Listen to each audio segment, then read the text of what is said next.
কোরআনের বিধান আলহামদুলিল্লাহি রাব্বিল আলামিন মিনাল জিন্নাতি ওয়ান নাস। যদি সূরা ফাতিহার প্রথম আয়াত থেকে সূরা নাসের শেষ আয়াত পর্যন্ত আমি যদি এই কোরআনকে দাবন করতে পারি, কোরআনকে যদি শ্রবণ করতে পারি, কোরআনের জিন্দেগি অনুসরণ করে যদি জীবন করতে পারি, তো আমার আল্লাহ রব্বুল আলামিন বলেন, বান্দা তোমার জন্য এই জীবন বিধান আমি এত সহজ করে দিব, এত সহজ করে দিব, তুমি কল্পনা করতে পারো নাই। তোমার ওই জাহান্নাম থেকে বেরিয়ে যাওয়া তোমাকে জান্নাতে নেওয়া কত সহজ। তুমি যদি আমার কোরআনকে অনুসরণ করো তাহলে তুমি ওই জাহান্নামের পথ বিক্রিয়া তুমি জান্নাতে চলে যাবে। তাহলে বিধান মানতে হবে কার? আল্লাহ পাক রব্বুল আলামিন যে বিধান দিয়েছেন আল কোরআন, এই কোরআনের পূর্ণাঙ্গ রূপে মানতে হবে কি হবে না? আল্লাহর এই বিধান যদি মানা যায়, দেখেন আল্লাহ পাক রব্বুল আলামিন সূরাতুল বাকারার মধ্যে বলেন, হে ঈমানদারগণ, ডাকিয়ে বলতেছেন ঈমানদারদেরকে ডাকিয়ে বলতেছেন, হে ঈমানদারগণ,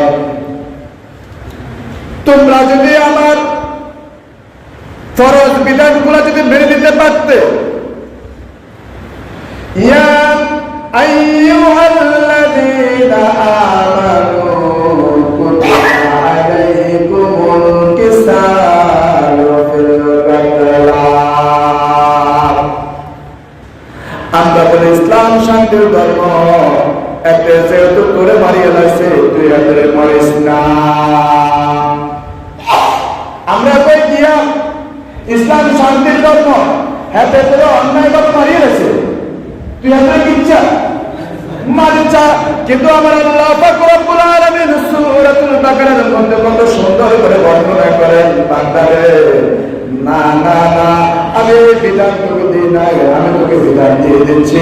তোকে যদি কেউ অন্যায় ভাবে হত্যা করে, যে তোমাকে অন্যায় ভাবে হত্যা করলো, তুমিও তাকে হত্যা করে ফেলো।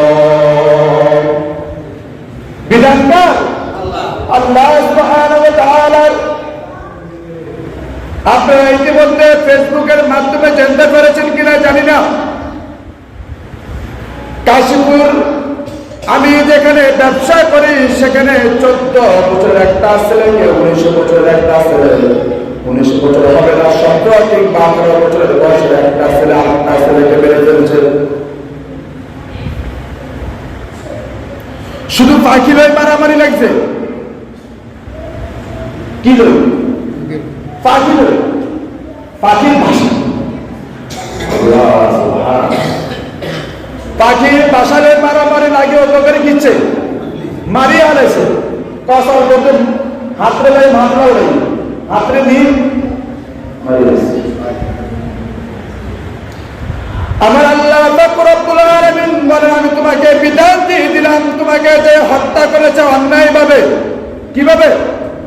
অন্যায় ভাবে। এখানে ন্যায় সঙ্গত কথা বলছি নাকি? আমি বলছি অন্যায় ভাবে যদি কেউ কাউকে হত্যা করে, তাকে হত্যা করা ফরজ, তাকে হত্যা করা কি ফরজ।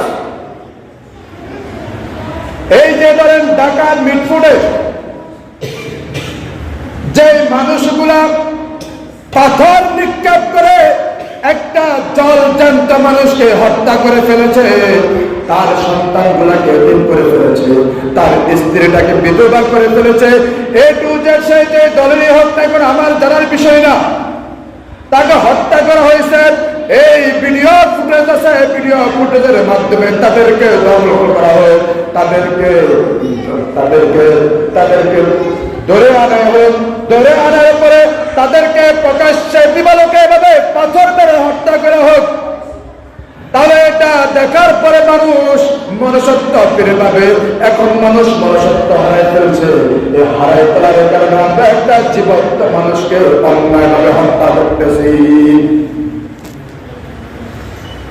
আমার আল্লাহ পাক রব্বুল আলামিন বলেন, ইয়া আইয়ুহাল্লাযীনা আমানু কুতিবা আলাইকুমুল কিসালু ফিল কাতলা।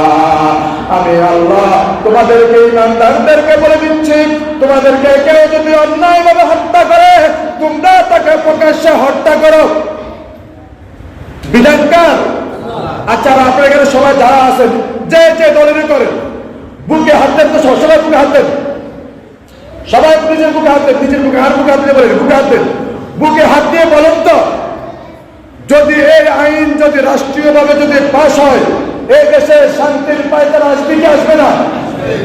বুকে হাত দিয়ে বলছেন তো? দেখেন, এখানে কোন দলের পক্ষ বিপক্ষ না। যে ব্যক্তি যাকে বিনা অন্যায় হত্যা করবে তাকে হত্যা করা হোক।